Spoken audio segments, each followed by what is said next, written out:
Welcome to the Kendall Report. Got the sound on. Sorry about that. What a weekend. Had a lot of fun on Twitter, and I still see the same kind of stuff going on here. You folks are really emotional. You don't have a good process, and that's why I'm here. And, you know, people want me to go short or miss stuff. No effing way, dude. Okay? We're not seeing that, okay? Now, the lows were 3,600, and everybody wants to predict stuff. I'm going to go through a long-term presentation here tonight because I think all you folks need this really bad. You need a good lesson on how these markets work. And, you know, there's some downside. If you hear any things that says order filled, that would be money talking to you. I've got, you know, you had to buy this dip on this last hour or so. This was just a bargain price. And I know folks are, I mean, it's absolutely hilarious. I see even comments on the chat here is just really, really funny. So this is why I have a database, and everybody, it's really interesting. I need to clear the sky here because I was on the edge of just actually getting pissed off. And I thought, no, you guys don't understand. You haven't been where I am. You haven't been in the markets like I have. You think everything works on an index. You think a whole lot of stuff. So this needs to be, this is probably going to be a little longer, maybe not angry, but there, you know, the fact that you have to understand that what happened on Friday was 2 standard deviations from normal. And when those things happen, I put out a video on Twitter. We did some research a number of years ago. I think it was about 5 or 6 years ago. And we were trying to show the buy and hold people how you could miss out up to 1,200 days and increase your returns. Because everybody thinks you can't time the market, all that kind of stuff. But there was something else that came out of that study, and the reason why I bring it up. And you should be able to see it if you go to my Twitter account. That's Twitter, that's expert, at expert, and there's no E in the expert. So I just want to talk a little bit about this because the really big up and down days, they tend to be clustered together. So guess what? We're going to see a big snapback here somewhere. They got to burn everybody that is selling right now and have seen this big volatility. That's going to happen. And, you know, I made it clear the other night on 8/23, August 23rd, we got a sell signal. We exited our long short-term position.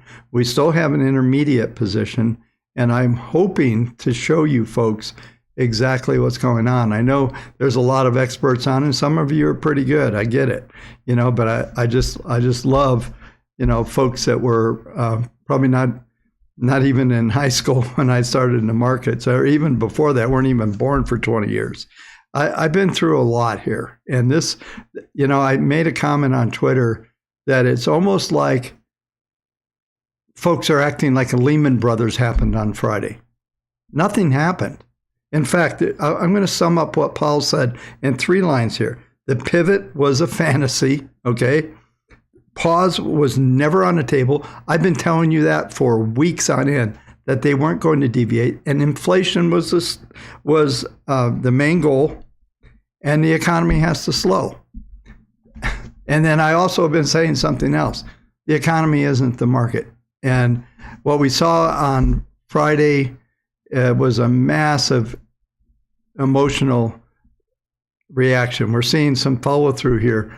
Right now, we're trading 17 on 40.17. I'll go through all the numbers. You know, I still, you know, you folks want me to get negative. I'm not negative. I did tell you on Friday, if you go back and listen to the video, I said watch for a rejection. R1, R2. R2 was 26. R1 was 42.13. Right before the open of the cash markets open, we printed 42.17.17 and got a huge rejection off of that level.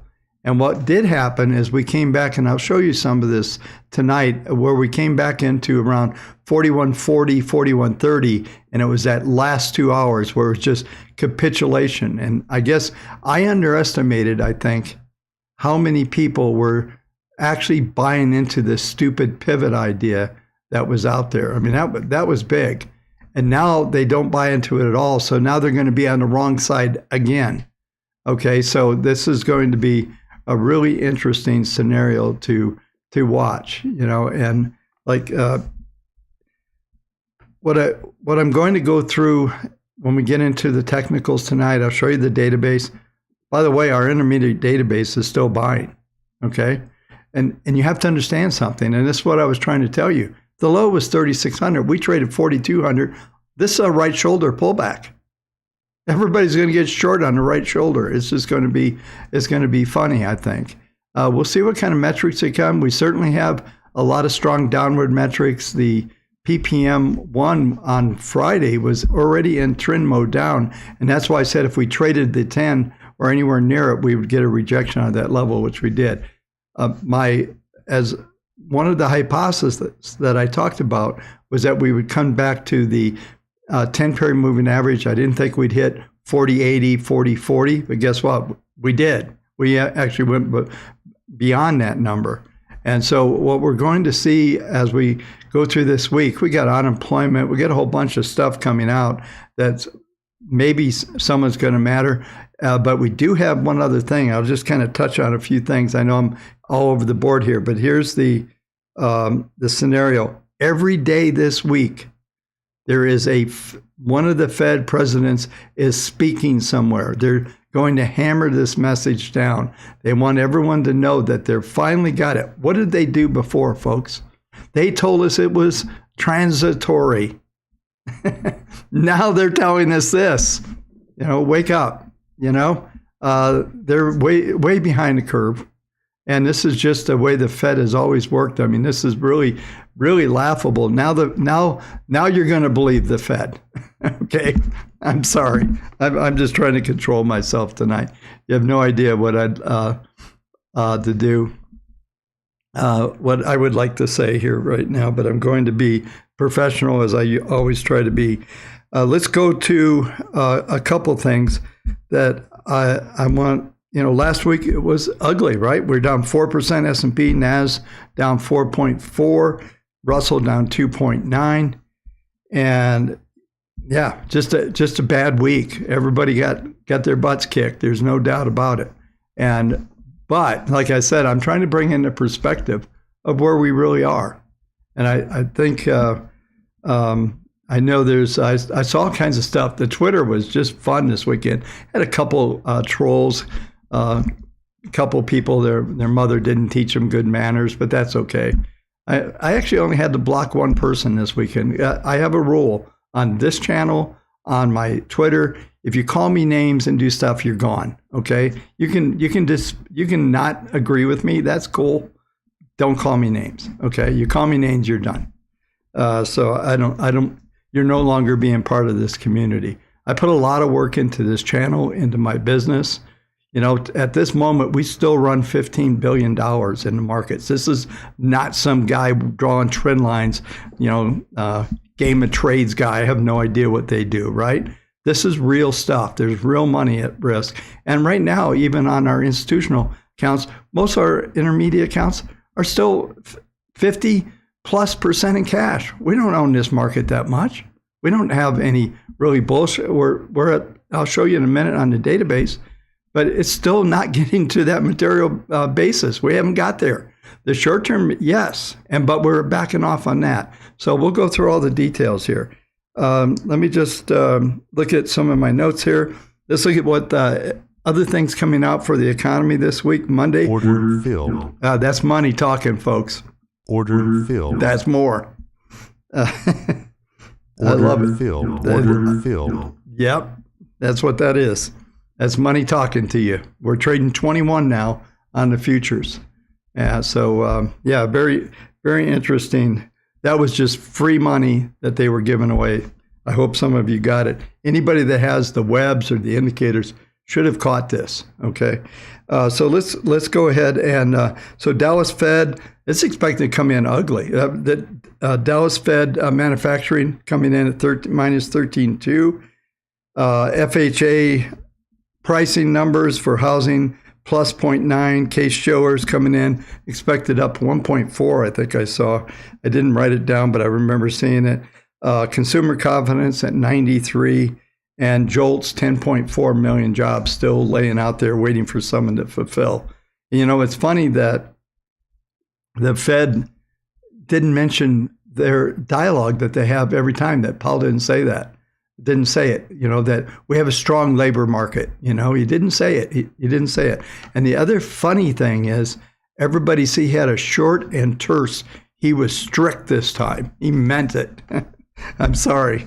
I'm trying to keep from laughing because it was so ridiculous watching this stuff. And I get how the markets reacted, but I'm just telling you, the fact that everybody all of a sudden is going to believe what coming out of the Fed's mouth is hilarious. I think it's possibly one of the funniest things I've ever actually seen. No one believed them. They told us transitory. They finally figured it out. I told you back in those days that it wasn't transitory. It's going to continue. Now, now they're telling you they're serious about the inflation. And I do believe they're going to raise rates.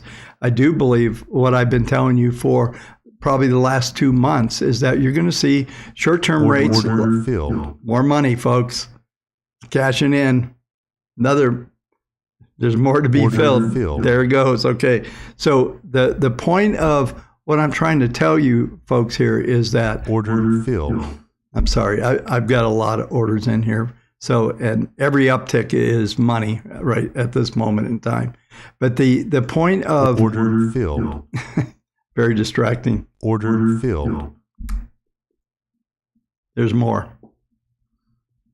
Okay, so the point is this, is that what we're likely to see here is that there's some long-term trends I want to show you. I know I'm kind of in just a rant tonight. I think the Twitter thing got me so riled up, not angry, but it's just so funny because everybody is bearish. It's amazing.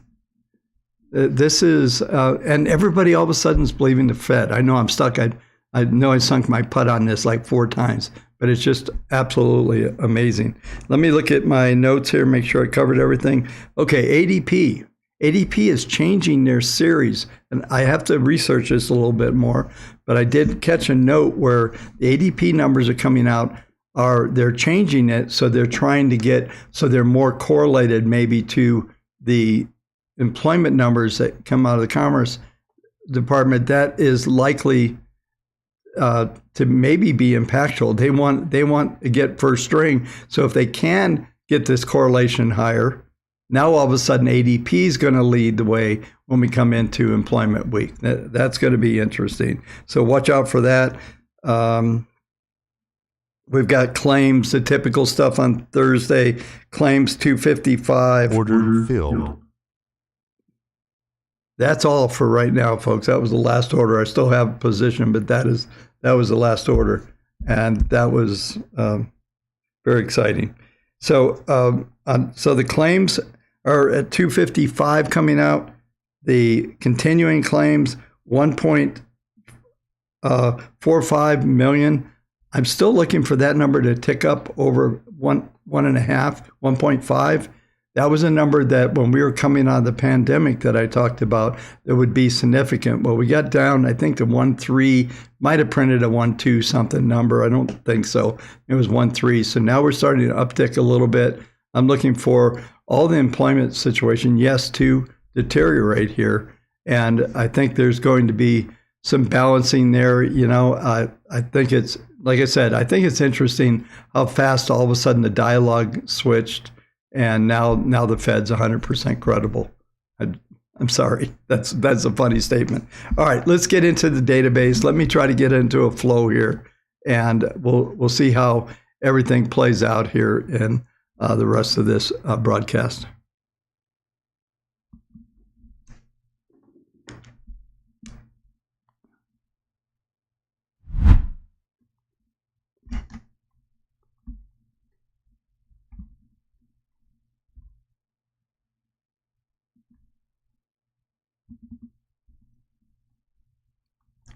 Okay, I've got the daily. I'll start there, then I'll go over to the weekly. but we're at 65.15. We were 67 on Friday. We had 1,278 sell signals, 100 buys, no big rotation, minus 2%.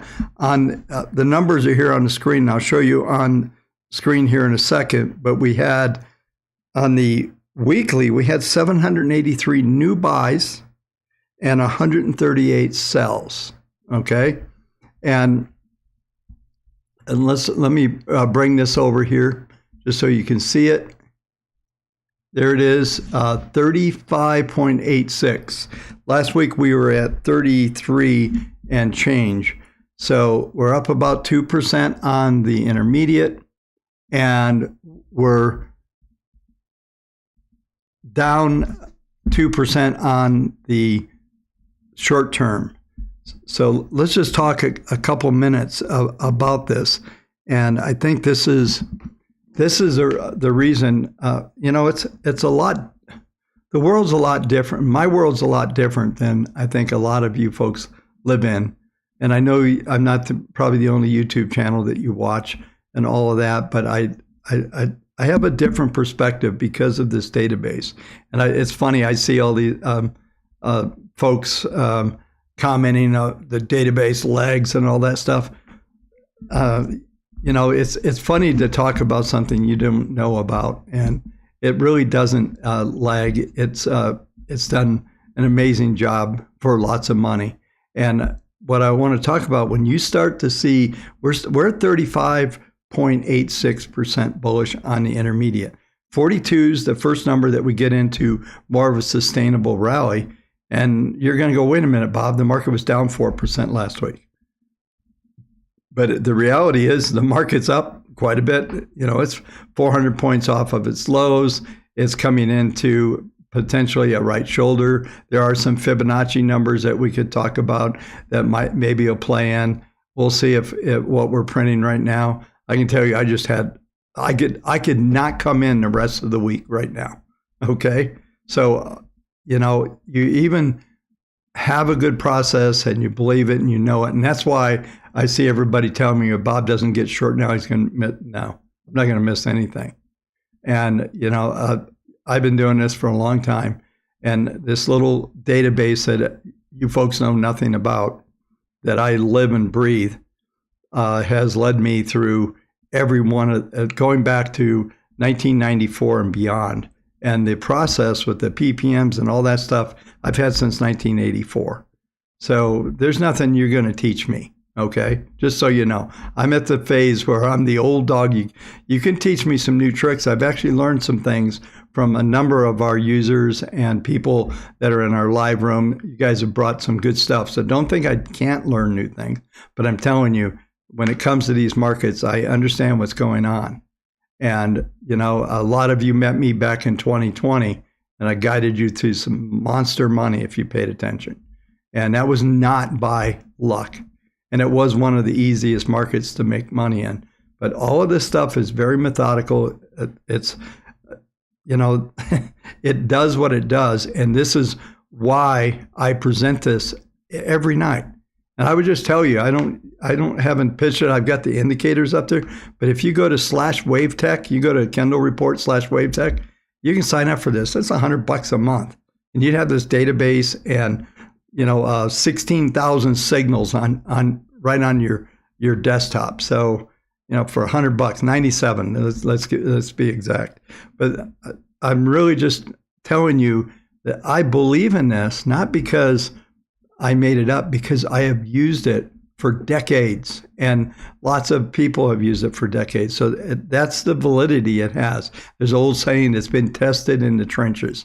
It's been through every one of the crazy markets that you've seen, 2020, 08, you name it, 2000, the dot-com crash.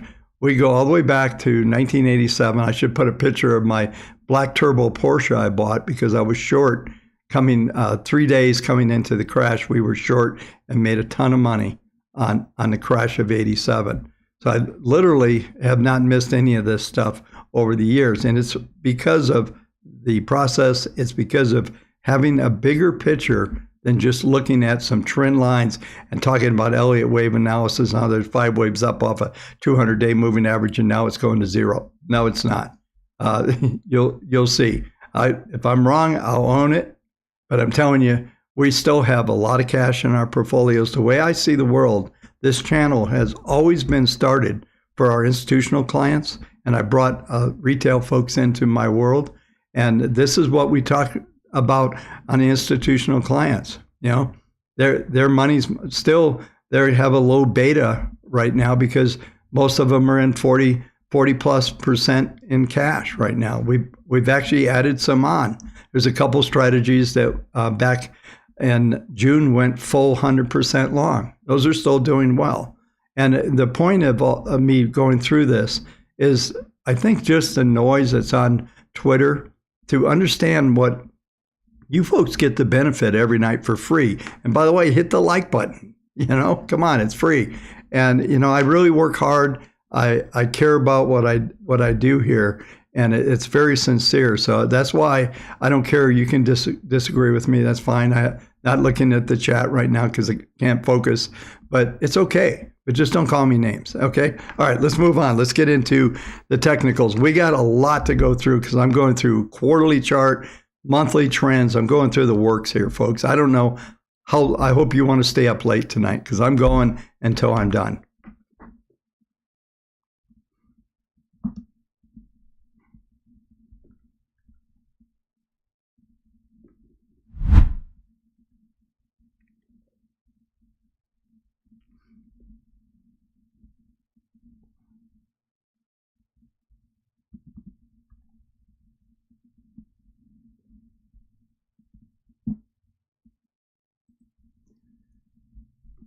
So let's go to the S&P first. We're down 35 handles right now.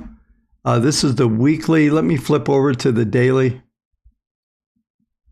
We'll go through the short-term analysis, and then I'm going to go to the quarterly and then come back to the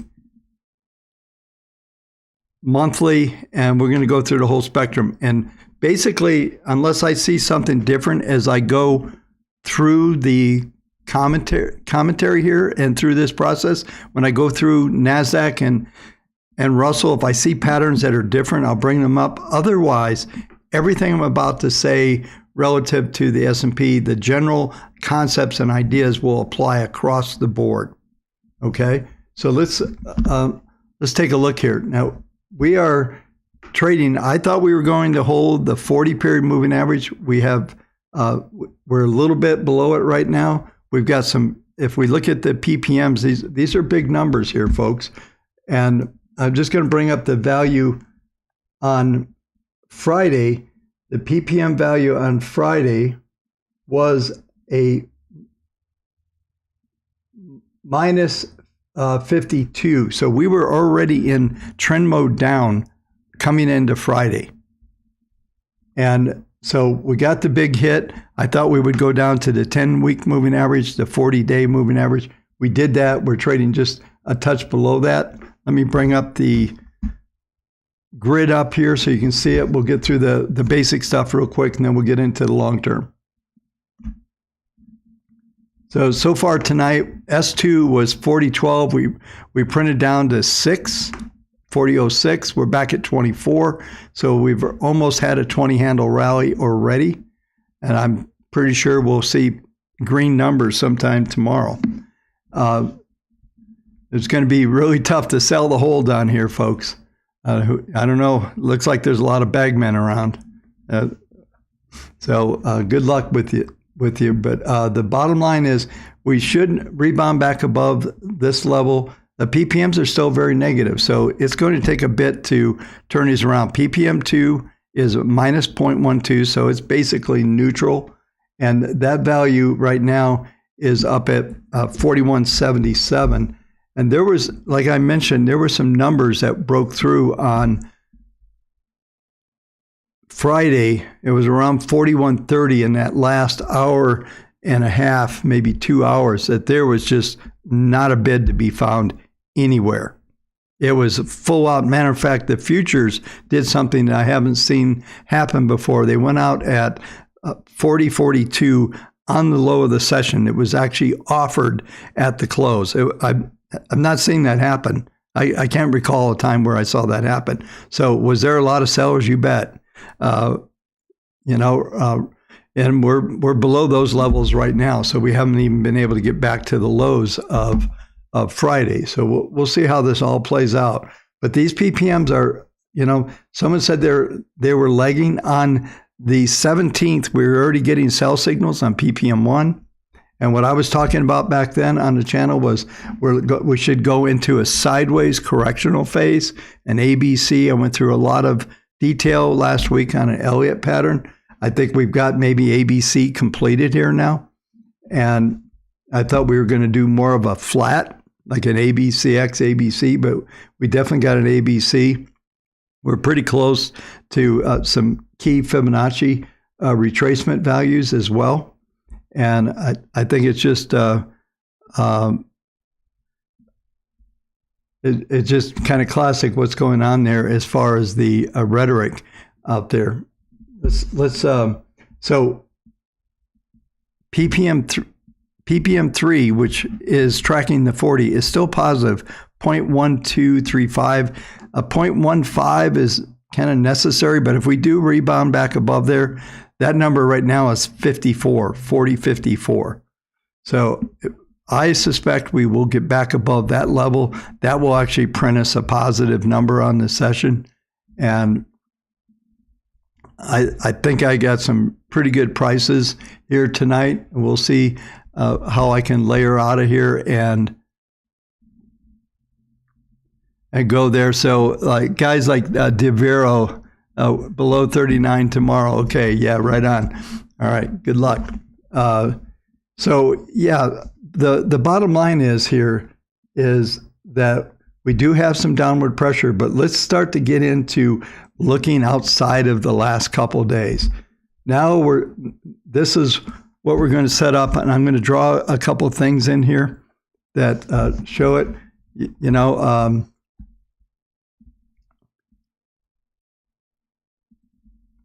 So this is one of the classic patterns. Those of you, I see some names that I'm familiar with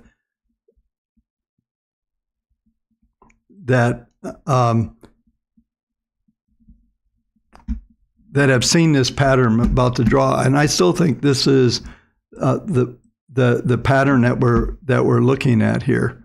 So let me get this a little larger so I can get this arrow. So I think what's happening here is we've got this one. This is a retracement to the 10-week moving average. Over here on the far left, 0.27. Here it is right here, 0.27, trend mode. This is definitely, there's definitely this trend I'm flowing. The angle of attack is still up. PPM, the mix here is that PPM 2 is negative, which really just sets the tone for the market to set up a sideways pattern here. And, I can tell you, this is, bear with me a second, this tool's, I've got to close this out to be able to use this. Yeah, so, but this looks more like the old classic cup and handle right shoulder setting up here. And that's what I'll be looking for. We've already printed on a weekly basis here. S1, 40.23, we printed 06. S2, 39.83. If you saw that number, that would be huge. And I don't expect that number to come into play. But these PPMs are 2 weeks from turning up again. And it won't take much to do it. They'll just have to get back into about 40, we're going to call it 41.30, 41.40 in the next couple of weeks. So there's not much to retrace back from there. So that is the weekly analysis. You can see where the market grid is. We did actually set up and got a RTX buy signal weekly that suggests about 1 to 2 weeks of a sideways range to a slight bias to the upside. So we'll see how that plays out as well. So let's get into the long-term aspects of the market here. So let's get into looking at something that I think is really significant. Now we're looking at a chart right here from, I'll go all the way back to 1872. And anybody that's watched this channel for more than 5 minutes understands the rate of change and, or not the rate of change, but the angle of attack and the percent change in a moving average. The 10-quarter moving average right now, let me get the numbers so you can see them. 10-quarter moving average is 39.93. So if that would be probably the ultimate, but you can see this slope, we actually traded through it. And this was the reason that I called for an upward quarter this quarter. So we're coming in to the final month of this quarter. And I think I think we could still roll over, but I'm looking at the PPMs here. PPM 1 is up at a 3.83. This is a monster trend. And if we were going to have, let's just go back and take a look at it. If we're going to have 1987 crash, and you come over here even to 2000, you can see this, the PPMs didn't look anything like this. They're not set up. They're actually trying to turn up and accelerate here on a longer term basis. Now, I want to draw in a pattern that I think is important to understand. And this is,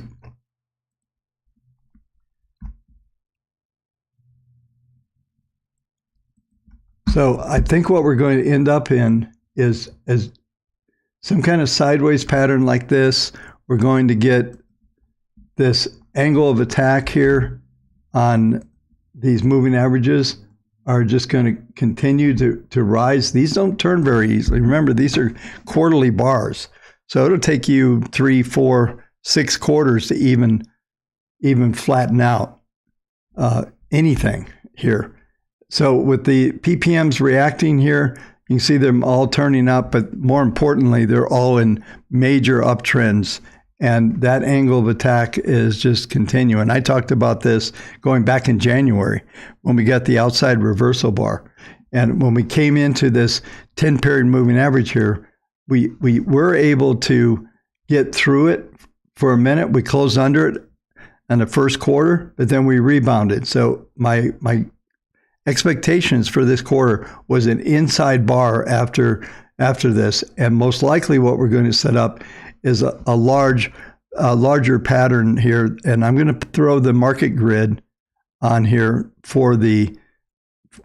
So let's go to indicators. Let's go to invite only scripts, and let's go to market grid. So this is what's going to happen. So it won't happen for another few weeks. But right now, as we look at what's going on, we're looking at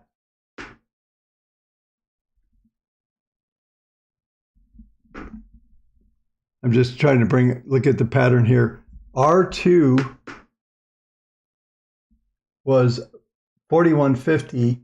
R1 was 39.57. So we traded between R1, R2 on a quarterly, and we may still get up to these higher numbers here in this quarter. And I know there's not 10 people here that believe that. So that's a good thing from my viewpoint. But the point is that this is a substantial pattern. This isn't going to go away anytime soon. This momentum is huge. And this is not, exclamation mark, all capital letters, what a top looks like. Does not look like this. Never has, never will.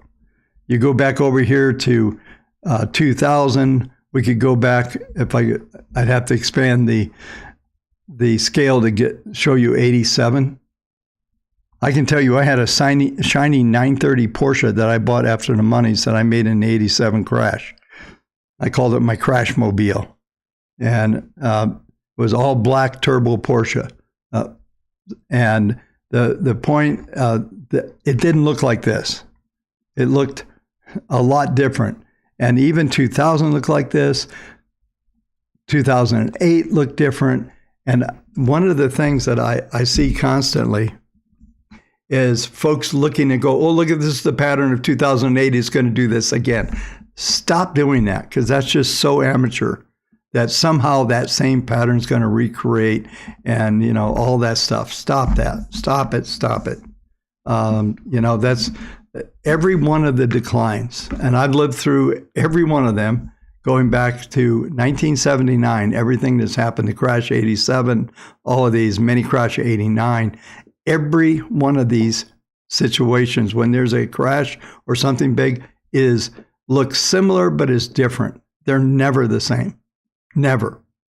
So to look back in the rearview mirror and say, oh, look, this is the '08 pattern, don't do that, okay? Do yourself a favor. Don't do that. That's never going to get you anywhere. One of the guys that used to work for me used to always say, it's really easy to drive looking out the rearview mirror until you get to a corner.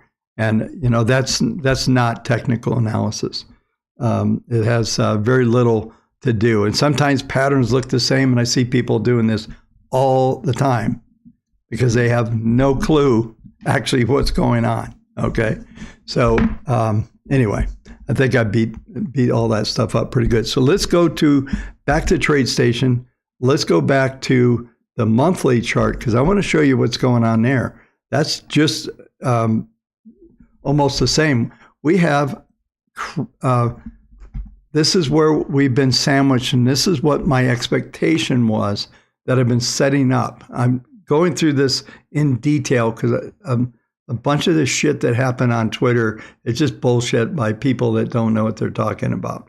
And what I want you to see is that the 10-month moving average was 42.90.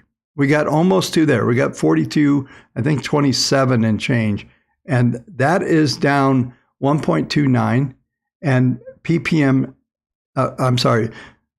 4204 was the 21-month moving average. And if you go back and watch the videos back in, I think in probably July, before June, end of June, I was talking about this is probably where we're going to trade. Well, we ended up doing that, okay? And we traded a little bit above this in a 43 handle. So we're really acting as we should, but here's the bigger picture, is there's still on PPM 2 is plus 0.51, PPM 3 is 0.79. So most likely what we're going to see, if we just look at the market grid, I have it on the screen here. Let me go full screen so you can see it. We go and look at that. 4018 is S1, 4023 right now. We're trading S1 on a monthly right now.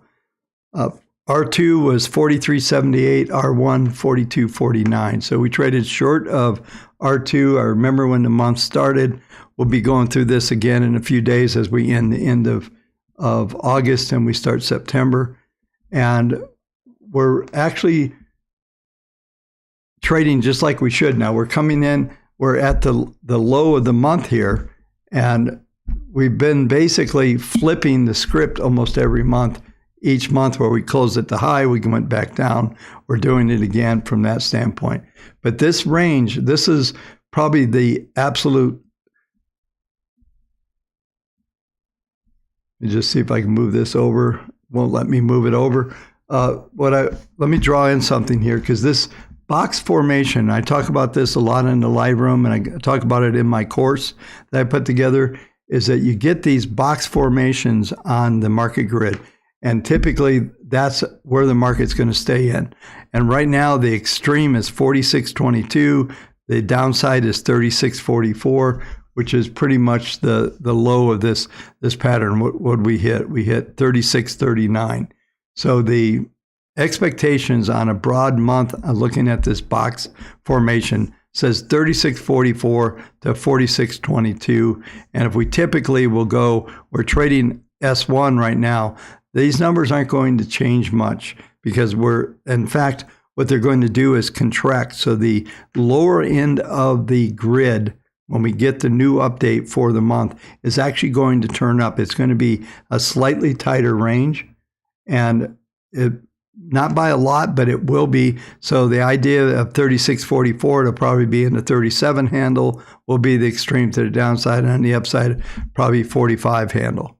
And so what, on a monthly basis, we still have trends. We're seeing the trends break down, but the quarterly chart still has so much left in it, literally maybe another 4 to 6 quarters. What is this? We're looking at third quarter. That would be second quarter of 23 is when maybe we have some things set up to finally get maybe a larger rollover of some sort.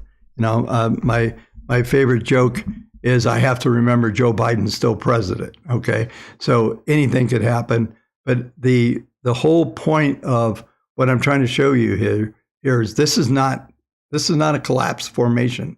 I don't see it. I don't see it on the setup. We do have weakness on the monthly that tells us we're going to be in this range. Could still be a broader range. We could expand it. We'll see how everything plays out over the next couple of weeks. And, like I said, I look at everything through our portfolios, what we're doing for our customers, and whether you're retail or whether you're institutional account, that's how I see the world. What are we doing with our portfolios? How are we positioned? And how we are positioned in those portfolios right now are still a substantial amount in cash, 50% plus in cash. We're not fully exposed here.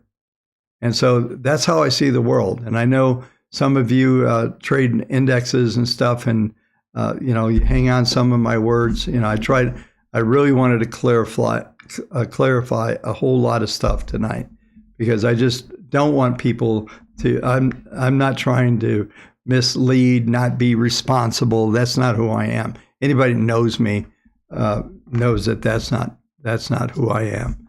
And so I'm going to call these things the best I can in the context of our database that some of you think lags, which I know doesn't. But the point is that that's always going to be the context of what I deliver to you, okay? And there are going to be things that I believe in. I'm going to be right and I'm going to be wrong.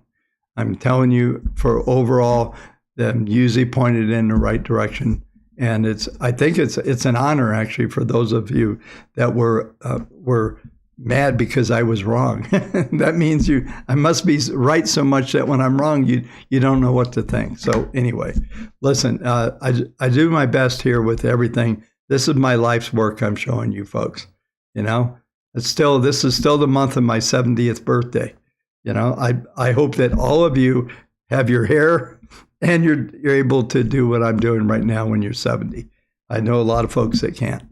All right, so I wanted to go through that deep view of the world through the S&P. That's the primary index for me. I haven't looked at a Dow Jones in, I don't know, decades. I don't even know what the price is on the Dow Jones. I never look at it. So I just want that. So here's what we're going to do for the rest of the show. And I'm still, what are we into this? We're already in this about 50 minutes and we haven't got past the S&P. So I'm going to do this. I'm going to try to get through the other indices pretty quick. I think we have to cover the dollar. I think the dollar is becoming a factor too. There's a couple bugs in the ointment that could derail the entire situation. There's still plenty of things that could happen. I'm not one that, I just imagine if I did get bearish and I didn't get bearish right now and I got bearish lower. Oh, Lord, help me. That's probably not going to happen. But we'll see how this plays out. I think there's a fair amount of work to be done in these markets. I wish it was so easy that now that you guys all believe the Fed, you didn't believe them 2 weeks ago because they told you they were going to stay the course and fight inflation and raise rates, but you said, no, they're going to pivot. Then you found out they're not going to pivot. And now you believe them. Funny. Just think about it. put a couple minutes in on that one. All right, so let's go through the rest of the indexes. I will do interest rates and the Dow. We'll touch on gold, which is not going anywhere for a while, and we'll hit Bitcoin, which is under pressure just with all this stuff that's going on in the market. So I'm going to buzz through the rest of the show. I'm thinking maybe 20 minutes or so. So let's just get into that.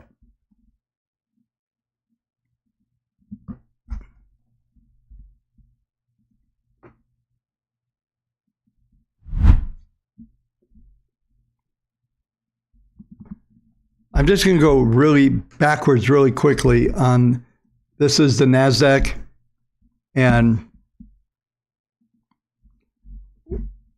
same pattern. That's what I told you. I'll tell you if there's anything different. Same, this is the monthly.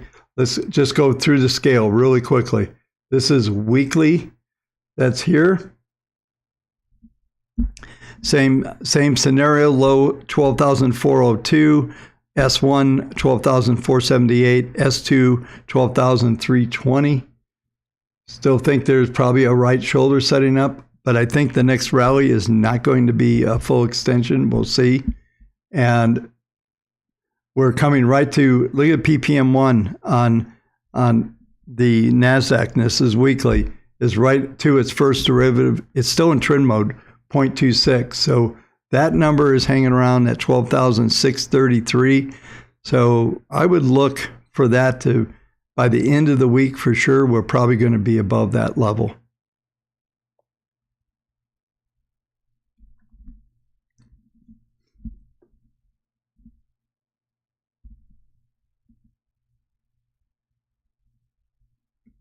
Okay. Let's go to daily. We'll set up the ranges. Daily, so far we've had a 401 low. We're looking at S2, 12,439, so just below S2.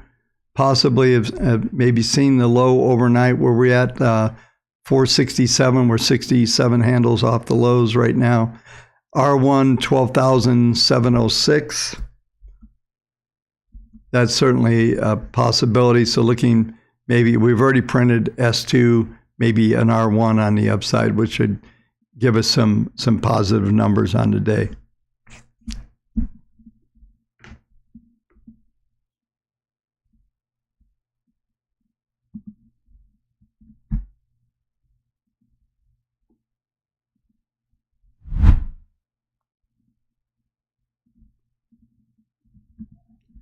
Next, we'll look at the Russell.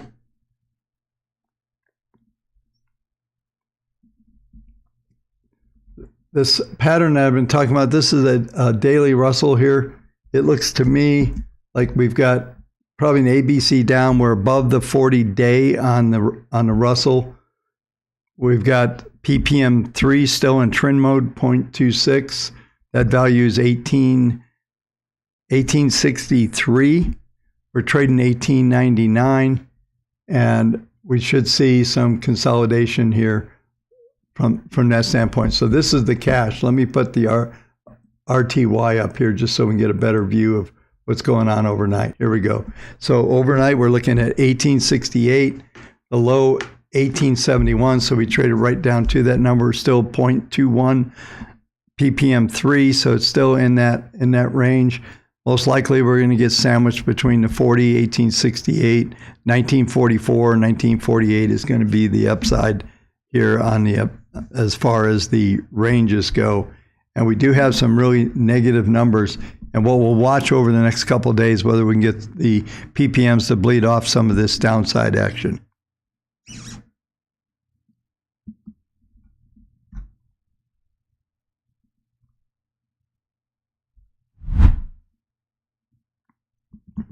All right, next we'll go through the 10-year, and I still have the models running here. So the 10-year, we got a buy signal on 8.8 at 2.79 that yields were going to start to go back up again. We're still in that trade at the moment. We're looking at, for tomorrow, we're looking around R2, 308, 310. I think I saw some pre-market stuff. We're trading R3-ish around 310. And like I said, every day this week, one of these, the Fed folks are talking. It's Brainerd on Monday. It's Williams on Tuesday. It's Mester on Wednesday. On Wednesday. On Thursday, who is it? Where are they at? Maybe they're taking a break with all the news. Yeah. So the first 3 days this week, I don't know if you folks noticed when the different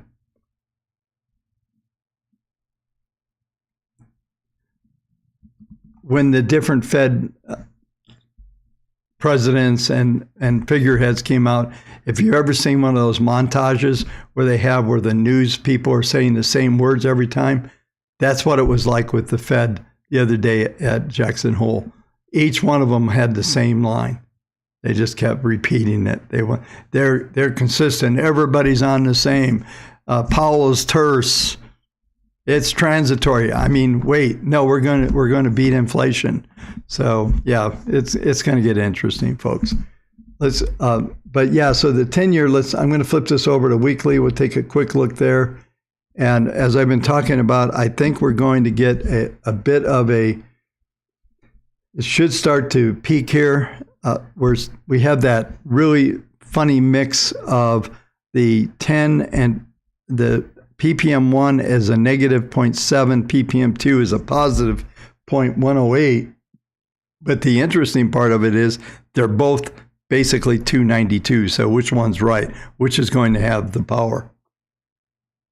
And I think it's going to be the top one. I think there's going to be a rejection. We're probably going to come back in a little bit, not on yields. I'm still looking at 310, 292. That 292 number is the key level. I don't think we get below that, no matter what happens. I think if we pull back to there, that's going to be about all you're going to see. Let me see if I can bring up the yield curve real quick, and I'm just going to try to roll through this stuff as fast as I can here.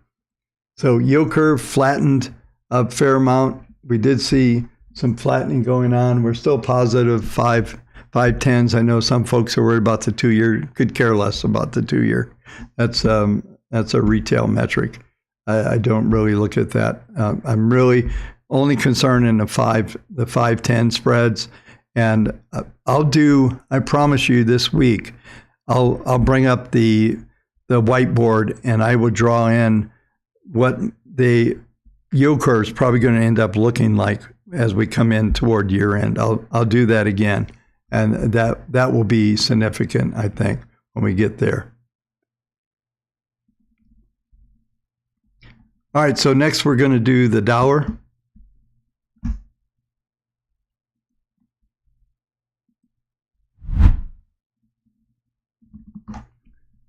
So the Dow is just continuing to get strong. I remember talking about the potential of it going to the 111 area. We have a fib target 111.68. High target 2, 115.65. High target 3, 118.09. So that I think is pretty big. But if you notice, if you see where my cursor is right here, let me make this full screen. Back in February of 22, the projections were 102, 104, 106. Well, we went right there to in May 13th of 22, we already hit the fib target 2, and then we continued on and actually exceeded. By the time we got to July, we actually exceeded that fib target 3. But since then, this pattern that we're seeing here set up looks to me like we still have these upward targets here. And I think ultimately, I'll bring in the yen another night to talk about.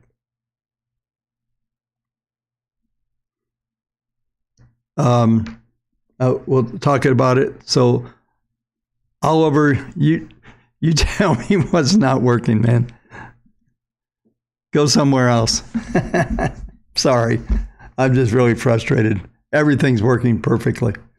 And anyway, the point is here that we're looking like we're going to see some more extension, probably 111, and I'll cover the yen to talk about that. So Yeah, we're still going, Todd. Yeah, the Dow is probably one of the more bullish charts here. All right, so let's get in. Let's do crude oil, and we'll get gold, and we'll get out of here finally. I appreciate everybody hanging out. Listen to me rant.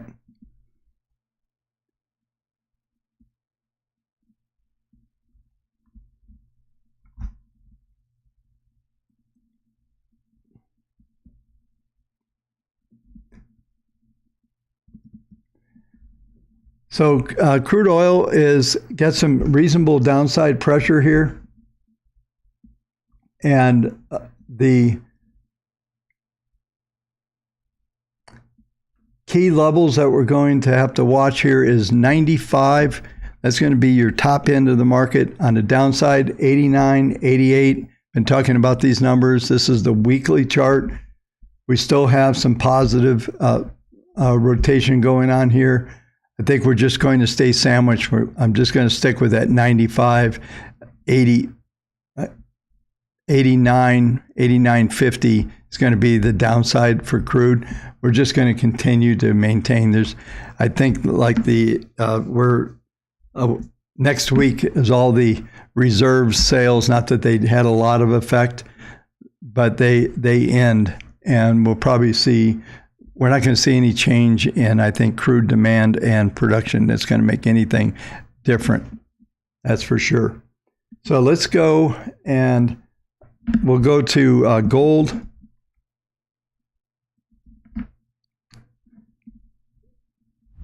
I was talking about gold on a couple weeks ago that maybe we're starting to see a turn here. PPM 2 has turned back down again. It was trying to turn up. There's still some live Fibonacci targets down here at 1682.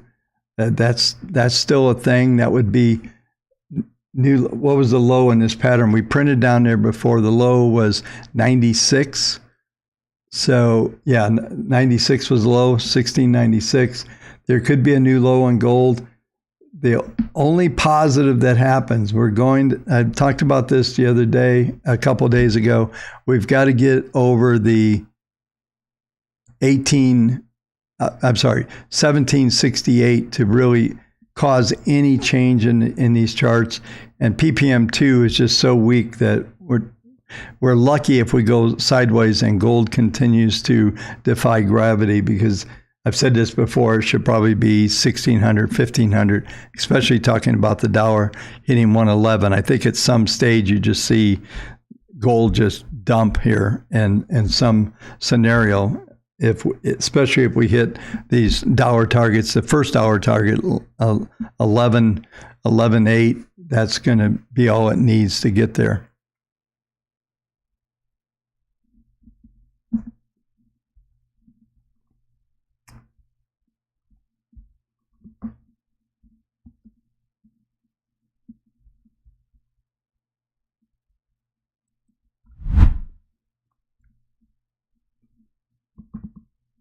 Okay, folks, we're there finally.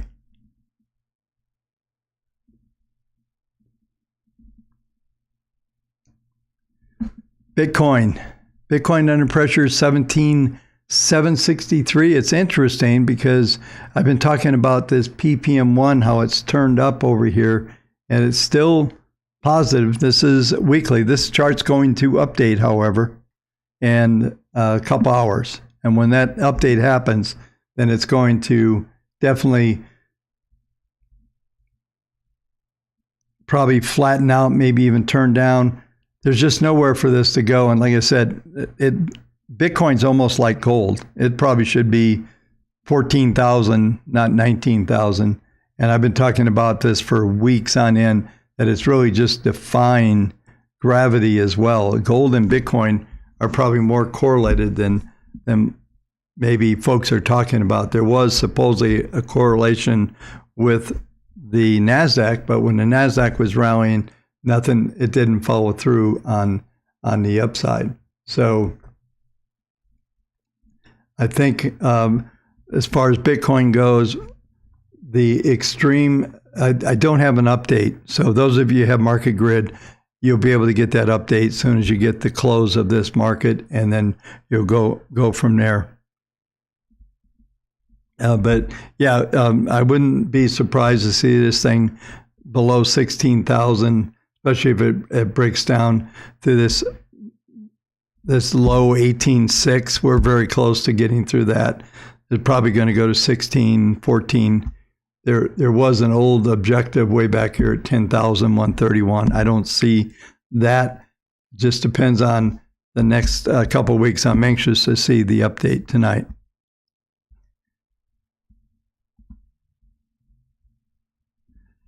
Yeah, Abbey Road. Thanks for the super chat. I appreciate that. Yeah, so let's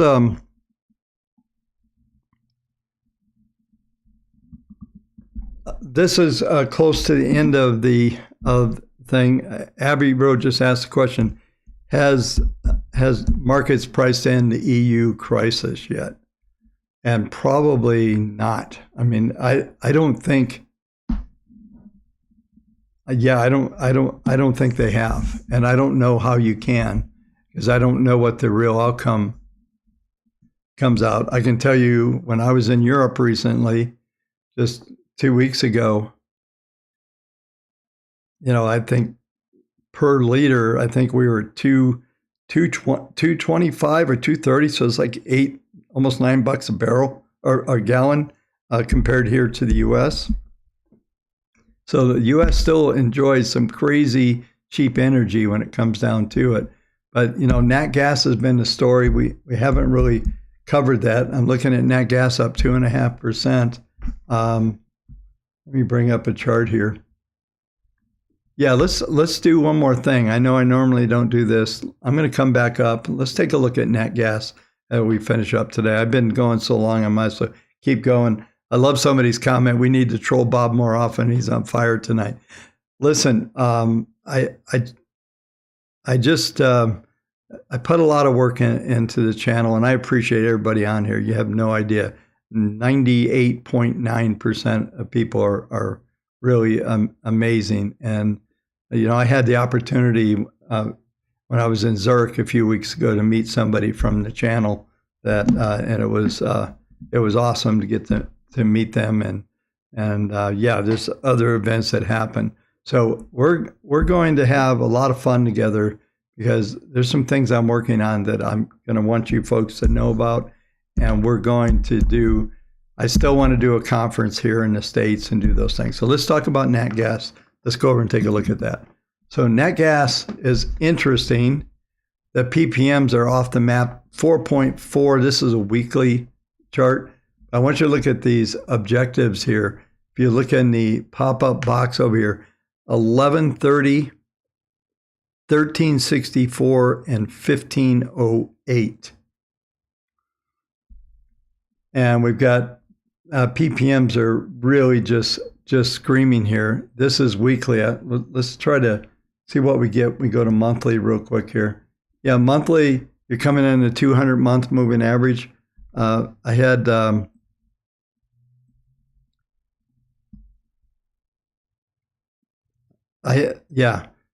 just think we're going to probably, looks like some resistance here based on that, but look at the PPMs here. This is monthly. And I'll bring up and I'll tell you a very quick story, because the story was, those of you who watch the channel, I lost a very, very close friend and mentor, Marty Cohen, several months ago. And I'm just looking at, every time I look at a nat gas chart, I think of Marty. I can't help it. He was doing a bunch of nat gas deals back in 2005, and when this high here, this is a nearest futures chart, so there's probably some backwardation or some premiums involved here, but 32.62. I remember when it's printed, I remember telling Marty, I said, Marty, we'll be lucky in this lifetime if we ever get back to these prices, because he was talking about the shortage of natural gas. This is 2005, right? So 17 years ago. And, there was just this major peak here, and then we had that secondary rally back in '08 when energy went crazy, And now this is, and the reason why I bring this up is a very explosive pattern where we could literally get a swing objective here to some really big numbers. And I just told you about some of them on a weekly. We get the fib target to light up here on this chart here.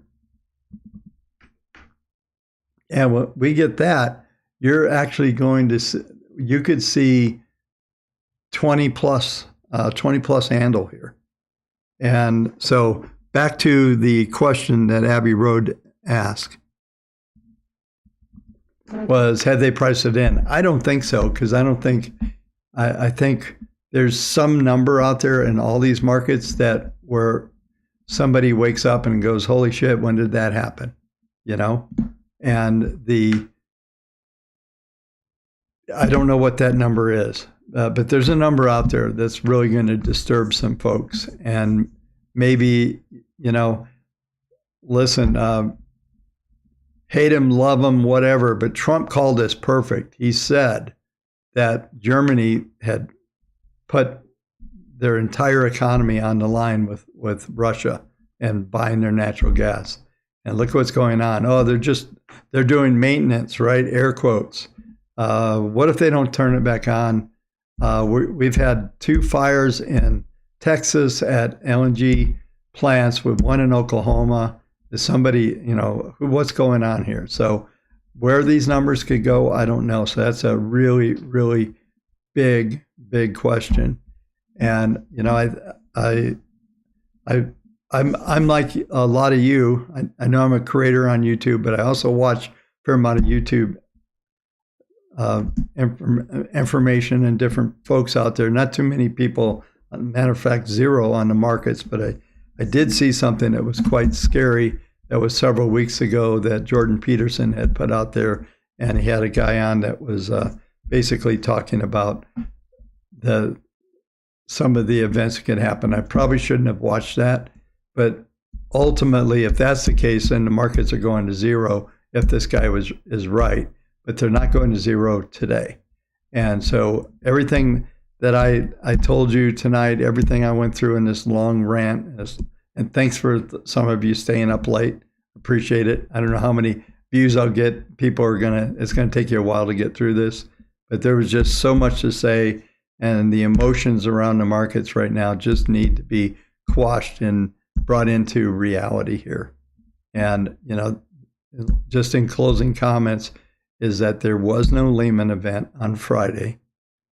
The Fed did exactly what they said they were going to do, and they've said it all along. And the market's got this idea of this pivot. But now, guess what? We're going to see maybe labor markets continue to be fairly okay. And then are you going to see, is the inflation story going to come in? Is inflation going to come down? Are they going to come back to this story? Listen, like I said earlier in some of my rants, the Fed has been wrong every step of the way. They said it was transitory, then they said it was going to stay forever and ever, and now they're only fighting inflation, and they're going to raise rates no matter what. They don't care about the economy. And, if any of these predictions and people that even thought through this for a minute, think about how ridiculous this is. And maybe some of you are thinking, well, the market's going to roll over and collapse, but wait a minute, isn't the Fed going to have to pivot? Where's the pivot comes in? And the point is that the entire hypothesis of everything that's out there is we'll just call it silly. It's just silly. And, in real world, nothing changed. The Fed told us what they were going to do. Now Powell has told us with a terse tone. Now he's believable. So, just know that we've got a September meeting coming up with the Fed. There's more noise around this stuff. It's not over. And, I thought it was, like I said, I think it's sort of funny that everybody didn't believe the Fed was going to stick to it, and they were in on the pivot. And then when the pivot didn't happen, now they're believing the Fed's going to do what they say. We'll see how this all works out. sticking with everything I said tonight. Long-term trends still in play, sideways at best, but it looks like we've got some more work to do before we roll over in any kind of major big debacle. I'm not seeing us in this crash scenario that everybody's talking about. Anyway, folks, thank you so much. Have a great evening. Good day trading tomorrow. Those of you in the live trading room will be there at 1 o'clock on Monday. So look forward to seeing you there. And I will talk to you folks tomorrow night. Thanks for hanging out. Appreciate it.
Order filled.